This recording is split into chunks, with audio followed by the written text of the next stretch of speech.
সালাম আলাইকুম। রেকর্ডের ছড়াছড়ি ঢাকা প্রিমিয়ার লিগে আজকে কি দেখালো প্রিমিয়াম ব্যাংক ক্রিকেট ক্লাব, কি দেখালো এটা তালা জুবাইরের টিমের মেম্বাররা। তারা ব্রাদার্স ইউনিয়নকে একবারে ভেঙে চুরে তছনছ করে ফেললো। আজকে নাইম শেখ করলেন সর্বোচ্চ 176 রান, প্রাইম ব্যাংকের হয়ে ইতিহাস, এটা ইতিহাস। আপনি এই স্কোর কার্ডটা লিখে রাখেন, বাংলাদেশ প্রিমিয়ার লিগেও যে এত রান হয় সেটা আসলে আগে কখনোই এমন হয়নি। 400 রানই আগে কখনো হয়নি, এবার সর্বোচ্চ 422 রান করলেন প্রিমিয়াম ব্যাংকের ব্যাটাররা।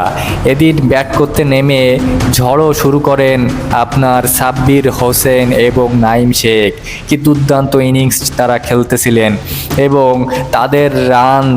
তারা রানের পাহাড় করে ফেলে। এদিন সাব্বির হোসেন 63 বলে 73 রান করেন, যেটা মনে হচ্ছে যে নর্মাল, কিন্তু তারা প্রচুর ভালো খেলছে এবং টি-20 স্টাইলে ব্যাট করছে প্রথম থেকেই। এবং নাইম শেখও দুর্দান্ত 125 বলে 176 রান করেন, সেটা ছিল দলের সর্বোচ্চ এবং তার সর্বোচ্চ স্কোর। এছাড়াও 50 তুলে নেন সাজ্জাদুল রিপন, তিনি করেন 37 বলে 50 রানে দুর্দান্ত ইনিংস। এছাড়া শামীম পাটোয়ারি ও আব্দুল্লাল মামুন, তারাও ছোট ছোট ভালো কন্ট্রিবিউট করেন।